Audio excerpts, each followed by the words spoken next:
Echoes of Us, written by Azalea Moon.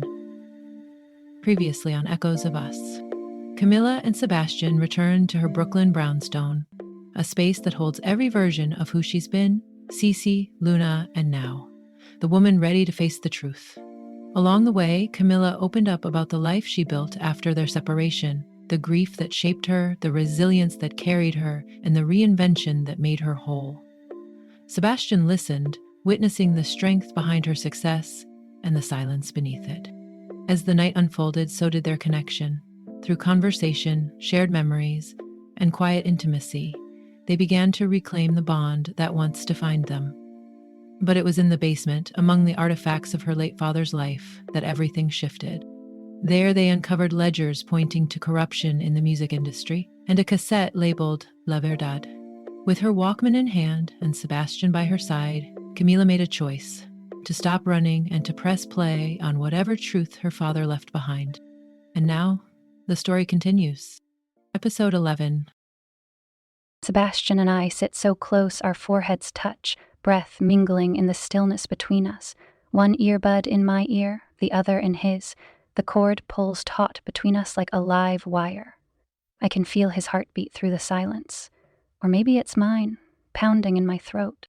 As the cassette tape stirs to life, a soft crackle bleeds through the silence like ghosts waking up.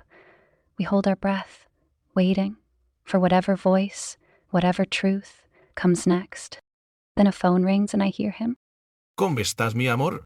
A father's voice. He is speaking on the phone, more than likely with me. Dad. The words barely escape me before my hand flies to my mouth. The tears come fast, no warning, hot trails down my cheeks. I can't stop them. I don't even try. Sebastián's hands are there instantly, his thumbs brushing the tears away with such tenderness it makes me cry harder. He wraps his arms around me, solid and steady, holding me like he knows I'm breaking, and he's the only thing keeping me from falling apart. I lean into him, pressing my earbud in tighter, clinging to the sound of Dad's voice. I haven't heard his voice in years, and yet here he is, speaking into my soul like he never left. The tape continues. Dad hangs up the phone, and then it's mostly quiet, muffled sounds, his footsteps on carpet, something shifting in his hand, maybe his old recorder brushing his jacket. I hold my breath with every sound, trying to make sense of where he is, what he's doing, what this is. Then I hear, Victor. Sharp, clear, certain. My fingers grip Sebastián's arm hard. I feel the tension ripple through him, too. Neither of us moves. Neither of us breathes. That one word carries more weight than anything I've heard in years. Through the earbud, I hear Dad breathing quicker, like adrenaline has started to rise. There's the creak of a door closing, then the screech of a chair leg on tile. He's setting up, getting ready. Like he planned this, like he wanted it all on record. My heart pounds in my chest. Loud, desperate, the only rhythm I can hear besides Sebastián's breath, steady beside mine. This moment suspends me. Between now and then. Between the girl who once sang for her father's camera and the woman now hearing his voice from beyond time, chasing justice, chasing closure. What's going on, old man? I tense. Every muscle goes rigid at the sound of him. Even after all these years, that voice hits like a punch to the chest, smooth and cold. I can feel Sebastián's breath catch beside me. He's listening just as closely. Then my father again, strong, steady, desperate. Victor, you need to stop this. I have proof. We can fix this before it's too late. My throat tightens. He tried. He really tried. Fix this? Jorge, you always were naive. You think ledgers will change anything? We're in too deep. But unlike you, I know how to survive in this industry. Survive? At what cost? You're hurting people, Victor. This isn't business anymore, it's greed. It's destruction. I can't look the other way. I swallow the lump in my throat, but it doesn't budge. A long silence, then Victor again, colder than before. Jorge, please, don't fight this. You will lose. Either stand with me or face the consequences. This situation is out of my hands. Your choice. Then, just footsteps echo alongside the sound of a door slamming. Victor left. The silence that follows feels like a blade held at the edge of my heart. The tape crackles, then shifts. A new recording. Dad's voice again, but softer this time. Different. Camila, mija, I hope you never have to hear this. Victor has gotten the label into some money issues with dangerous people. I'm going to try to convince him to stop and pray we can still save what's left of the label. I'm leaving this recording in case anything happens to me. Just know that I tried, mija. I really did. I want to believe there is a way to fix things. But Victor, he is too scared to stop. You can't trust him. He'll come for you, for anyone in his way. I feel Sebastian's hand squeeze mine tighter, grounding me, holding me together as everything inside threatens to shatter. Fine, Sebastián. He's alive. He's the only one who can help you now. Please forgive me for not telling you sooner. Te quiero, and I'm very proud of you. The tape clicks softly at the end, that mechanical little exhale that signals it's done. But I'm not. I can't breathe. Can't move. My father's voice still echoes in my head. He knew. He knew everything. And he still believed in me, still wanted to protect me, still trusted Sebastian. I turn toward him slowly, my whole body trembling. He looks back at me, eyes wide, jaw tight. We don't say a word. We don't have to. Silence crashes down on us, louder than the recording ever was. It hums in my ears, pressing against my chest, a weight I can't shake. I feel it at the exact same moment Sebastian does. He straightens, eyes locked on the tape recorder like it might suddenly explain itself. He knew, we say together. My hands tremble as I fumble with the fast-forward button. The tape whirs, but there's nothing else. No more voices. No more answers. Just dead air. Nothing. My father knew Sebastian was alive. He said it, clear as day. And he never told me why. I yank the earbuds from our ears, not even gentle about it. My pulse is pounding so hard I can feel it in my temples. He knew you were alive, Sebastian, I say, my voice sharper than I intend. He knew, and he didn't tell me. Sebastian lets out a slow breath and drags a hand down his face. This doesn't make sense. Why keep that from you? My arms cross instinctively, defensive, furious, betrayed. He must have had a reason, I say through clenched teeth. He wouldn't just keep that to himself unless... Unless he was protecting you. I scoff. I can't help it. The idea stings. Protecting me from what? From you? That doesn't track, Sebastian. If anything, knowing you were alive, it would have given me hope. He nods slowly, brows pulling together, voice careful. Or maybe he knew that finding me would put you in more danger. Maybe Victor was watching you. Maybe he had people tracking your movements. If your dad had told you, you would have gone looking. I want to argue. I want to reject the idea completely. But I can't, because it does make a twisted kind of sense. Dad was always 5 steps ahead, always protecting me from shadows I didn't even know were there. I sit still, the tape still clutched in my hand like a lifeline and a betrayal all at once. He knew Sebastian was out there, and he made the impossible choice not to tell me, to keep me safe. Or maybe to keep Sebastian safe, or maybe both. My voice is barely above a whisper now. What else did he know? I let out a dry, bitter laugh. Joke's on him. We still found each other. Sebastian cracks a half smile, and so do I. For a second, we let ourselves have that small win. But then the silence settles in again, thick, heavy, pressing against my chest like the truth we just uncovered is physically rooting me in place. Sebastian is the first to break it. We need to find out what else he knew. If Jorge was keeping secrets, there's more to this. I nod, the resolve clicking into place like a lock turning. Then we start digging, and we don't stop until we have the truth. We both know we're done for the day, though. It's already pushing 4 and I feel the hours in my bones. No food, no showers, just adrenaline and memory all day long. I stretch, exhaling long and slow. Let's get out of here. Grab some food. Sebastián hesitates. You sure?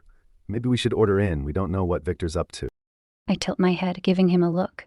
The last place he'd look for us is Brooklyn. He thinks about it, then nods. All right, let's go. I hop off the counter, my body aching in that satisfying way that says I've done something real. Grab your overnight bag. Meet me upstairs in the master suite. He gives a little mock salute before heading out, but not before glancing through the window like he always does. Cautious, careful, watching the perimeter.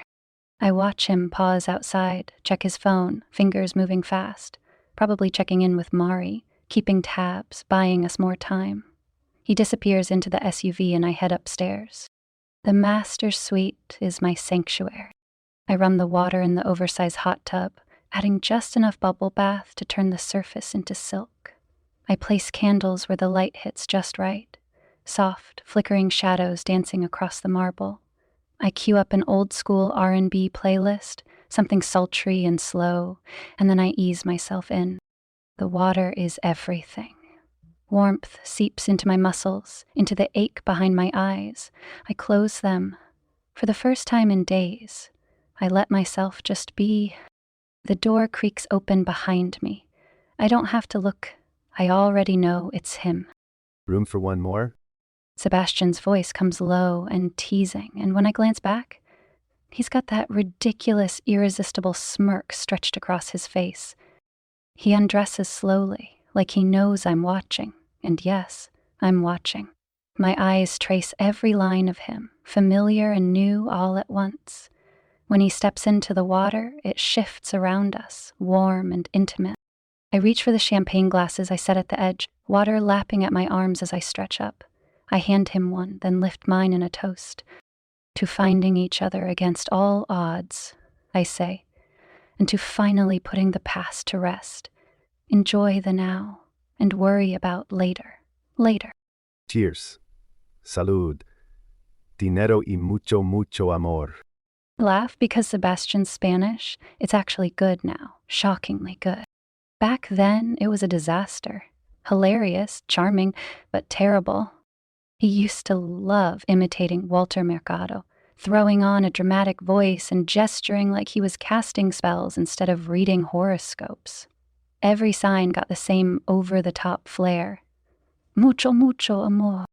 It used to crack me up, still does. He smiles, really smiles, as we clink our glasses together. For the first time in a long time, it feels like we're not just surviving, we're living. The warmth of the bath still clings to my skin as I shimmy into my jeans and fasten the tiny gold hoops that always make me feel a little more like myself. I catch a glimpse of Sebastián in the mirror, him standing there buttoning up that impossibly crisp shirt like he's auditioning for a cologne ad. The way he moves, calm and effortless, like he's done this 1,000 times. I shake my head, half amused, half impressed. Of course he packed an iron dress shirt, always prepared, always 5 steps ahead. I hope you're hungry, I say, grabbing my purse. I'm taking you to my favorite Mexican spot. He raises a brow, slipping his arms into his jacket. Sounds dangerous. I smirked. Only if you can't handle spice. For a second, he hesitates. Just a flicker, but I see it. His eyes dart toward the window like he's expecting something, someone. Victor's name doesn't even need to be said. He's always there, in the background now, lurking. But then Sebastián exhales, rolls his shoulders back, and nods. All right, lead the way. I toss him his shoes and grin. Then let's go. You're about to have the best tacos of your life. We step out into the Brooklyn night. The air crisp and full of that electric city hum I love so much. The sidewalk feels like it's pulsing beneath our feet, music drifting from someone's open window, laughter echoing down the block, headlights carving gold across the pavement. Sebastián slows a little. Wait, why aren't we driving?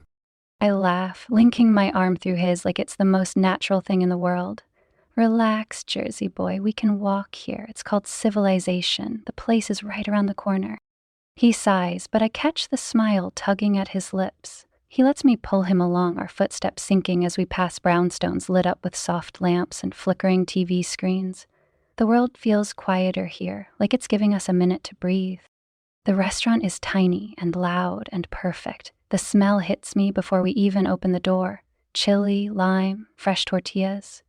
Inside, it's packed with locals, and we slide into a booth in the back like we've been coming here forever. We feast. I mean feast. Tacos al pastor, ceviche, guacamole that tastes like my childhood.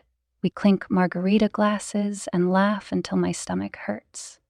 I don't even remember what story I'm telling, only that Sebastian's shoulders are shaking from laughing so hard, and his eyes crinkle in that way that makes him look 10 years younger. 3 margaritas in, I'm making bold declarations. We're taking a real vacation. No phones, no drama, just us and a beach and bottomless drinks. Sebastian chuckles, rubbing his temple like he's already imagining the sunburn. Sure, you plan it, I'll show up. I'm serious, I say, pointing my straw at him. I want hammocks and oceans and sex on the beach, both kinds. He nearly chokes on his drink, and I cackle so loudly the couple next to us turns around. By the time we step back outside, everything feels lighter. The streets glow with that late-night magic, and the cold doesn't even touch me. We walk home slow, wrapped in laughter and tequila and the kind of joy that only comes after weeks of tension. He brushes his knuckles against mine until our hands find each other. We stop to kiss under a streetlight. I don't know who starts it, only that it lingers, warm and a little messy. And I don't care that we're on a sidewalk. For once, everything feels simple, and I let it. We arrive back at Cece's place, and I pause at the doorway for just a second, watching her hang up her purse with that little flick of the wrist she does, like even her casual movements have confidence. Thank you for tonight, I say, softer than I mean to. It hits me then. How rare this is, how rare she is. For someone who's spent the last decade mapping out every step like a damn chessboard, tonight felt beautifully unscripted. Easy, light. I can't remember the last time I felt this way. She turns and gives me that smile, the one that makes my chest tighten, and we lock up together, laughing like we're teenagers sneaking back in past curfew. We lean on each other as we stumble up the stairs, tequila still dancing through our bloodstream. I think we're heading to bed. I'm already thinking about peeling those jeans off her and pulling her against me. But then she stops, turns to me with that mischievous spark in her eye. Want a nightcap on the roof? I narrow my eyes. What are you plotting, Ms. Morales? Already halfway up the next flight, she turns and says, You'll see. I follow her, and when we step out onto the rooftop at night, it's like walking into another world. The string lights now glow warm and low, casting soft shadows across the potted plants and lounge chairs. The skyline hums in the background, distant and comforting. Camila heads straight for a small table, crouches down, and when she stands again, there it is. A perfectly rolled joint in her fingers like she just pulled a rabbit out of a hat. I can't help but laugh. Well, look what we have here. She twirls it with a grin. Maggie keeps a stash up here. I borrow from her sometimes. Want in? I hesitate for half a second, my mind flashing back to everything we've been through, the threats, the secrets, the tape. But then I look at her, standing there barefoot with string lights in her hair, offering me peace in the form of a joint, and I nod. Yeah, I say. Why not? The breeze is cool against my skin, sobering in a good way. I let it wash over me as she lights up and takes a slow, practiced drag. I watch the way the smoke curls from her lips, the way her shoulders drop a little more with each exhale. Did you set the alarm? I ask quietly, that old instinct still coiled in my chest. Camera's working? Her smile fades just a bit. You think we should be worried? I shake my head. I don't. Not really, it's habit. I can't help it. Her grin returns, softer this time, reassuring. Don't worry, the Queen's castle is secure. Cameras, sensors, smart locks, backup batteries. We're good. She leans over and presses the joint into my hand. You're safe, Mr. Narvaez. I take a hit, let it fill my lungs, let it settle me. The stars are faint. Brooklyn doesn't leave much room for the sky. But somehow it doesn't matter. With her next to me, it all feels perfect. She nestles against my shoulder, humming softly, her hair brushing my cheek. I wrap my arm around her, and for a moment, we don't talk, we just breathe. And I think, this is what peace feels like. Not quiet, not stillness. Her. Eventually we head back inside, still laughing, still slightly buzzed from everything. The drinks, the weed. Her. We trip over each other in the hallway, hands already wandering, mouths pressed to skin. We collapse into her bed in a mess of tangled limbs and half-whispered promises. And as I pull her close, one thought anchors me. Whatever tomorrow brings, Victor, secrets, whatever hell waits around the corner, we'll face it. Together. I stand in front of my bathroom mirror, fluffing my curls and giving myself a full-on pep talk like I'm prepping for a one-woman show. 3 days, I mutter. 3 whole-ass days of radio silence except for those cryptic-ass texts, one mysterious phone call, and meanwhile, my best friend is out here living like the star of some Netflix limited series. I grab my favorite oversized cardigan, the one with the deep pockets, perfect for sneaking treats to Bruno, which officially makes me his favorite human after Camila, and I keep right on ranting. Like Sebastián freaky Narvaez shows up at her door, that man we thought was dead for 20 years decided to take a 2-decade sabbatical from life? Bruno tilts his head from his spot by the door, tail wagging like he's in on the drama. I know, baby, I know. Auntie's being dramatic. I pause, narrowing my eyes at my reflection. But no, this is actually dramatic. And when they turn this into a series, they better cast someone good to play me. I'm thinking Rosie Perez vibes, someone who can nail the one-liners in the heart. The morning slides through the windows in slanted lines of gold, catching on dust motes and the edge of my coffee mug. I've been up for hours, buried in emails and invoices, toggling between spreadsheets and strategy decks like nothing in my life has changed, even though everything has. Upstairs, I try to drown out the pounding rhythm of reality with my keyboard, but I can still hear him. Sebastián's voice, calm and assertive, floats up from the living room as he navigates what sounds like a labyrinth of legal and financial landmines. He switched from lover to businessman without missing a beat, and I find something oddly comforting about that.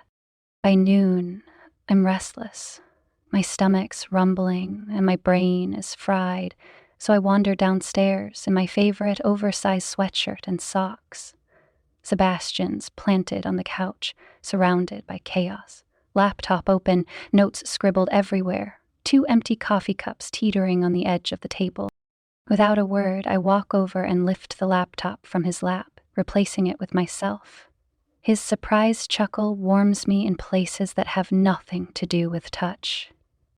Maggie's coming over with Bruno, I say, running my fingers through his messy hair. Just giving you a heads up in case you want to escape before she starts interrogating you. He laughs, eyes crinkling at the corners. I think I can handle Hurricane Maggie. But I'll give you guys some space. I have to stop by the office for a few hours, but... His hands slide to my hips, grounding me. I want to come back. He doesn't have to say more. I hear the want to underneath it all. The unsaid promise that this isn't just a fling or a refuge from chaos. It's something he's choosing, again and again. I nod, not needing flowery words. We still have so much left unsaid. Questions, confessions, the fallout of what we've uncovered. But his need to come back settles something inside me that's been vibrating since he showed up at my door. Come with me to Jersey, just for a little while, until we figure all this out. My breath catches. It's not just about Victor. It's about leaving this, my space, my routine, the version of me I've rebuilt. Going with him means more than protection. It means trust. It means letting him into all the little spaces I've kept to myself. I'll think about it, I murmur, and I mean it.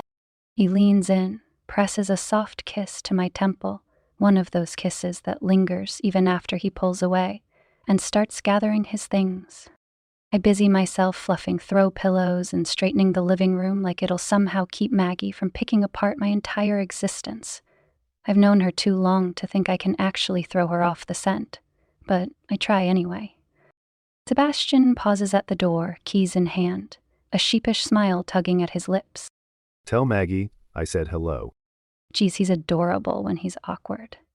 I'll tell her, now go, before she shows up and demands to know your credit score. He laughs and slips out the door, and I stare at the closed space he leaves behind for just a beat too long. The walk to Camilla's place is my favorite part of the day. 15 minutes of crisp air, a ritual morning smoke, and Bruno trotting beside me like the furry little angel he is. But my brain is in overdrive, flipping through questions faster than a gossip blog refreshes. We turn onto Camilla's block, and holy shit, I nearly dropped my joint. There he is, Sebastián freaking Narvaez in the flesh, walking out of Camila's brownstone like he hasn't spent the last 20 years being legally, emotionally, and dramatically dead. Sure, his hair's got some silver now, and he's a little broader in the shoulders, but there's no mistaking that face. Holy shit, I whisper, frozen as he slips into a sleek black SUV like this is just another Tuesday. Bruno, baby, are you seeing this? This isn't Netflix drama anymore. We've officially graduated to HBO Max. The SUV pulls away before I can even think about shouting. Not that I know what I'd say. Hey, nice resurrection? Bruno grunts. I swear it sounds like agreement, and wags his tail.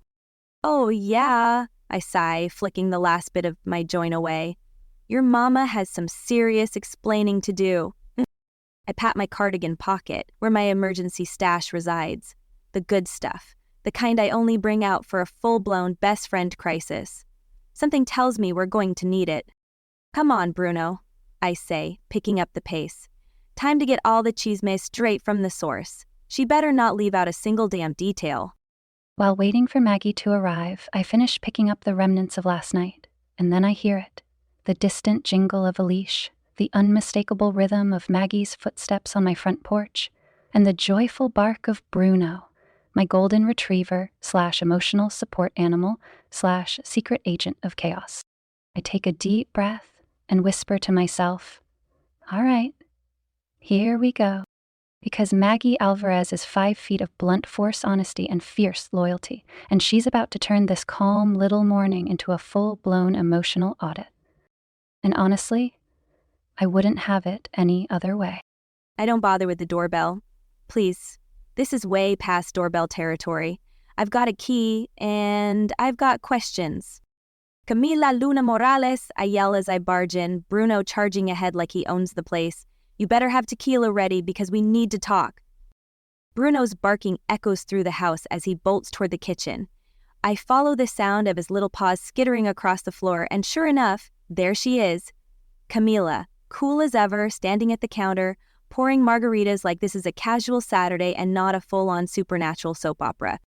Trying to butter me up with margaritas? I raise an eyebrow, watching her crouch down to let Bruno attack her with kisses. Also, don't think I didn't just see tall, dark, and previously deceased walking out of here like he didn't fake his death for 2 damn decades.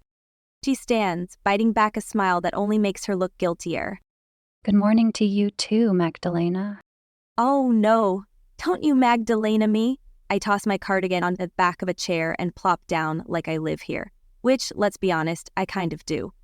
I've been spiraling for 3 days, thinking you were having some kind of mental breakdown. All those cryptic-ass texts about being careful and watching my back, and meanwhile you're here playing house with ghost boyfriend. He's not a ghost, obviously. She mutters, placing a margarita glass in front of me. No, clearly not. I lean forward, eyes twinkling. Unless ghosts can leave hickeys now, very subtle. Her hand flies to her neck like she forgot it was there, and the color rushes to her face.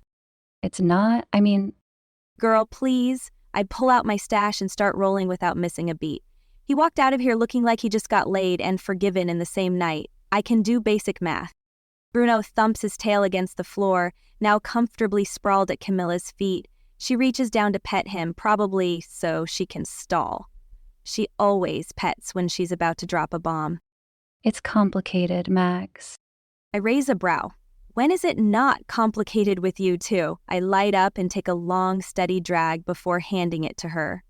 But all right, let's get the SparkNotes version. Like, I don't know, where the hell has he been for 20 years? Why did everyone think he was dead? And most importantly, is he still as good a kisser as you used to claim, or did time dull the magic? She inhales and immediately bursts into a coughing fit, which sends me into full-on laughter. Between coughs, she waves us toward the living room, still trying and failing to string together some kind of explanation. That's not the important part. Baby, that is absolutely the important part. I give her a wink. But fine, we'll start with the heavy stuff. My tone shifts. Has to. Are you okay? Like, really okay? Because I remember what losing him did to you. And if he's just passing through, ghost or not, I'm not watching you go through that again. He's not. She says fast, a little too fast. I shoot her a look, and her eyes flick away like they always do when she's hiding something big. I mean, it's not like that. There's so much going on, Mags. Stuff I haven't told you yet. Things that might put you in danger just by knowing. That gets me. I straighten up, heart skipping. Danger? What kind of danger are we talking about here? Because if this is some witness protection shit... It's Victor. I cut Maggie off before she can spin off into another theory. He's not who we thought he was. None of it was. Just like that, the air shifts. The warmth, the teasing, the weed-fueled laughter, all of it disappears.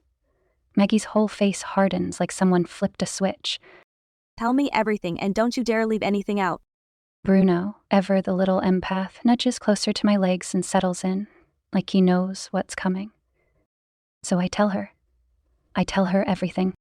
Hours later, the afternoon sun is long gone, traded for the honey gold of early evening. Shadows stretch across the floor of my living room, the kind that remind me time's been moving while we were standing still. Maggie and I are sprawled across the carpet, surrounded by the wreckage of our 3-hour heart-to-heart, empty margarita glasses, torn napkins, snack debris, and Bruno's toys scattered everywhere like confetti from a very intense emotional party. Bruno nestles between us now, his head resting gently on my stomach as I run my fingers through his soft fur, grounding myself in the motion. The room smells like the tail end of a good smoke, the comfort of Mexican leftovers, and the emergency chocolate Maggie always carries in her purse. For situations exactly like this one. Wow, friend. Maggie finally says, her voice quieter than it's been all day. She's staring at the ceiling like it might have answers I didn't give her. That's a lot. I nod, not needing her to elaborate. I know it's a lot. It feels like a lot. You okay? She asks, turning her head just enough to meet my eyes. Surprisingly, yeah. And I mean it. I really mean it. I should be terrified, right? Everything I thought I knew about my life, about myself, is basically a lie. Victor, the studio, even what happened to my dad. I trail off, my voice catching just slightly. But having Sebastián back, having you here, I wave a hand at the mess around us. The beautiful, chaotic proof of my truth finally spilling out. This feels more real than anything has in years. Maggie props herself up on one elbow, careful not to jostle Bruno. Girl, when you said you needed to talk, I knew it was going to be something serious. But this? She waves her free hand dramatically. This is full-on telenovela, and I live for it. Sebastián coming back from the dead? Honestly, 10 out of 10 plot twist. And the man, aged like fine wine. Maggie, I laugh and grab a cushion, chucking it at her face. She catches it with a smug grin and hugs it to her chest like she's the innocent one. What? I'm just saying what we're both thinking. I shake my head, still smiling, but her next question wipes the grin clean off my face. But seriously, see, what are you going to do about Jersey? My breath catches a little. Jersey? doesn't even feel like a place anymore. It feels like a threat. A shadow hangs just beyond the edges of this fragile piece. I don't know, I admit, voice quieter than before. Leaving Brooklyn. It feels like letting Victor win, like running away, and this is my home, my life. But even as I say it, a sliver of doubt curls inside my chest. Because if Victor really is as dangerous as I now know he is staying even an option? Your life is wherever you make it, Mama. And maybe... Maggie sits up now, the playfulness gone from her face, replaced with something steady and honest. Maybe sometimes being brave means knowing when to step back and regroup. You've always been the one taking care of everyone else. Let someone take care of you for a change. I blink at her, her words landing with the kind of quiet force that makes you stop and actually listen. Since when did you get so wise? I ask, trying to sound casual, but my voice comes out softer, more thoughtful than I intend. Please, I've always been wise. You just never listened to me. She flops back down dramatically, stretching like a cat. Remember when I told you those shoes were too high for the Grammys after party? You fell too, I shoot back, eyes narrowing. Yes, but I fell into that cute bartender's arms. You fell into the chocolate fountain. We both lose it then. Laughter spills out, loud and ridiculous and healing. Bruno starts barking, like he's joining in, and for a second everything feels okay. Better than okay. It feels like us again. As the giggles fade, Maggie reaches over and squeezes my hand, grounding me in that quiet, fierce way she always had. Whatever you decide, I've got your back, and if you do go to Jersey, I expect weekly updates and a guest room with my name on it. She pauses, smirking now. Though maybe soundproof walls based on what I saw this afternoon. Oh my God, stop, I groan, covering my face, but I'm laughing again, and it's the kind of laugh that clears something out of your chest. This is what I needed, not just to spill all the heavy truth, but to do it with Maggie, because she has this way of making the unbearable bearable, of softening everything with just enough humor and love to keep me from falling apart. I exhale, letting my head drop back against the couch. My legs stretch out. Bruno, sweet baby, lets out this little sigh like he's relieved too, his tail brushing gently against my ankle. The past is still there, lurking like a shadow in the corner of the room, but it feels lighter now. Not gone, but not choking me either. So what now? Maggie asks after a beat. She's tracing something invisible on the couch cushion, her eyes half-lidded but still alert. You gonna just wait around for Victor to make his next move, or are you finally gonna take back control? I chew the inside of my cheek, heart thudding with the weight of that question. I don't know yet, I admit. But I do know one thing. I'm done playing by his rules. I sit up straighter, the clarity settling in my bones like warmth. Sebastián and we're fighting for the same thing, and yeah, we're dealing with Victor in our own ways, but no matter what happens next, I know I love him. And if his return taught me anything, it's that I don't have to keep living in the past. Maggie nods, her grin stretching wide like the Cheshire cat. That's my girl. And speaking of Sebastián, her eyes sparkle, the mischief unmistakable. Are we just gonna pretend the man isn't still ridiculously in love with you? Because, honey, I may have been a blunt deep, but I saw the way he looked when he left this morning. That is a man who would burn the world down for you. I roll my eyes, but I can't fight the smile tugging at the corners of my mouth. It's complicated. We're different people now. A lot has happened. She gives me that look, arms crossed, one brow raised. And yet when you talk about him, your face still does that dreamy, I'm in a rom-com thing. Just saying. I grab the nearest cushion and launch it at her. Can I figure out my life before we start writing my love story? Maggie dodges it like a pro, cackling. Fine, but don't take too long or I will set him up with someone else just to light a fire under you. You wouldn't dare. Wouldn't I? We're both laughing now, the kind that pulls from deep in your belly, the kind that shakes something loose inside you. The sunlight filtering through the windows is golden and soft, and Bruno's soft snores rise up from his spot between us. For a second, everything feels normal, simple even. The world outside, with all its chaos and threats and unanswered questions, can wait. Then, click. A key turns in the front door. We freeze. My eyes snap wide as the realization hits me. I gave Sebastián a spare key this morning, just in case. Maggie's already looking at me, eyebrows raised, lips twitching. As the door creaks open, we break into nervous laughter, leaping into motion like guilty teenagers. Maggie sprays the air freshener like it's holy water, and I scoop up crumpled napkins and the empty chip bag, stuffing everything into a grocery bag like that'll somehow disguise the obvious weed cloud we're sitting in. And then, there he is, Sebastián, standing in the doorway with that maddening, amused smile. He leans against the frame like he's got all the time in the world, arms crossed, head tilted. Don't try to clean up. You're busted. Maggie and I start laughing, and I lift the snack bag like it's Exhibit A. Okay, we were decompressing. Don't judge. His chuckle is low and warm. Wouldn't dream of it. But I do hope you saved me some of that emergency chocolate. I shake my head, unable to stop smiling. You're lucky we like you.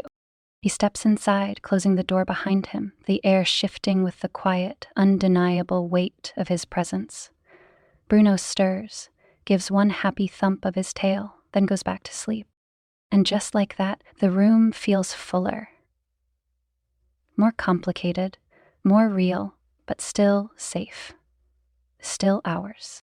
I'm still on the floor, leaning back against Camila's couch, arms crossed, letting the two of them have their little reunion moment. But I can't help the slow whistle that escapes me. Well, 20 years and you still know how to make an entrance. He turns his gaze toward me, and for a second, just a second, there's that flicker of something softer beneath all that tortured lover brooding. Maggie, it's been a long time. Yeah, you could say that. I arch one eyebrow and keep my arms folded. I don't stand up. I want him to feel that I'm still sizing him up. I half expected you to stay a ghost forever. He exhales, one of those deep, bone-weary breaths that say more than words ever could, and rubs the back of his neck like it might help ease the weight he's clearly still carrying. Believe me, so did I. But some things, some people, are worth coming back for. I study him for a beat. There's sincerity there, beneath the smirk and the casual confidence. And still, I nod slowly, letting him have that one. Fair answer.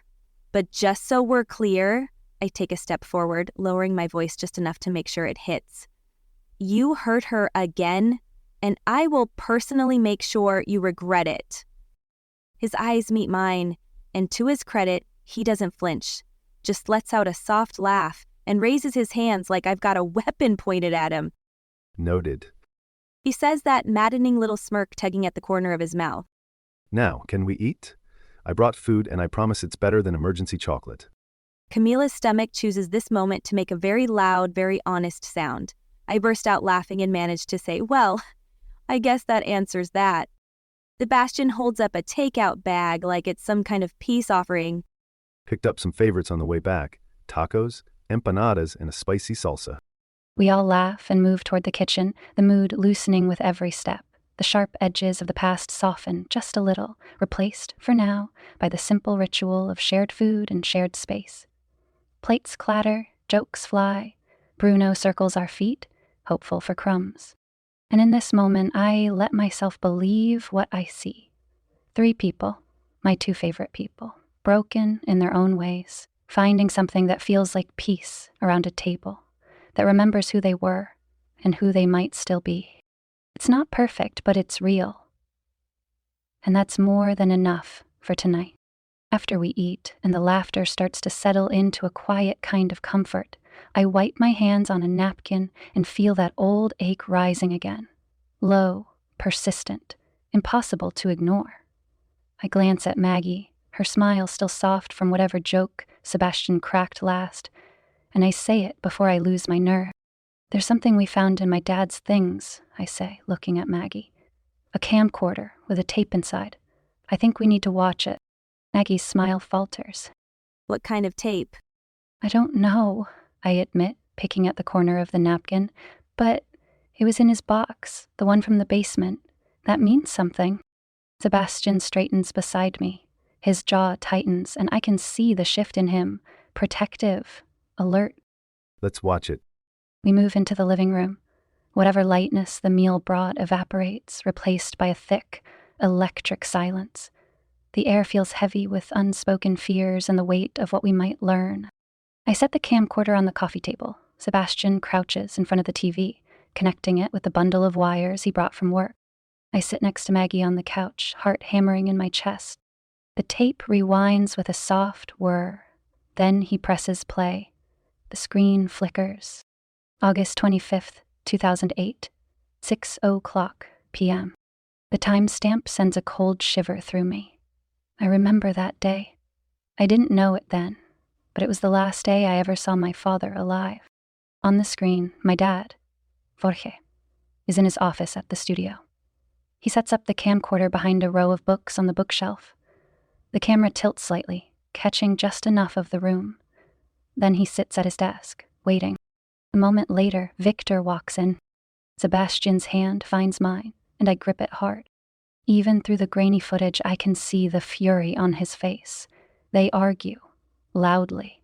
Dad accuses him of murdering and stealing from the label. Victor dodges, deflects, and tries to make it sound like nothing. Typical. My father storms off, probably to the bathroom. And then I see it. Victor glances around, checks the door. His hand moves fast. He slips something into Dad's drink. My breath catches. A sharp sound tears from my throat, halfway between a gasp and a sob. Sebastián squeezes my hand. Maggie grips my knee. Their grips are tight, steady. When Dad comes back, he's still going, listing everything. The fraud, the laundering. And then my heart stutters. You killed Ramon. Victor snaps. Yes, I did all that. What are you going to do now? You don't have enough evidence, or you would already turn me in? We're in a recording studio. Don't you think I have all the proof I need? I'm giving you a chance. Victor's face changes. Something in him cracks. You've been recording me? Dad doesn't answer. He just yells. Get out. Victor storms out. My father paces and fills out some paperwork. Then he starts yawning. It hits me, too late, what's happening. And then, slowly, his head falls to the desk. The door opens. Victor returns. He watches. He waits. That's it for this week's episode of Echoes of Us.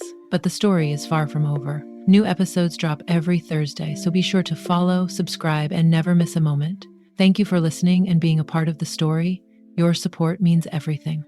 If you enjoyed the episode, please consider leaving a review or sharing with a friend. It helps more listeners find us. Until next time, listen closely, because sometimes the past isn't as far away as it seems.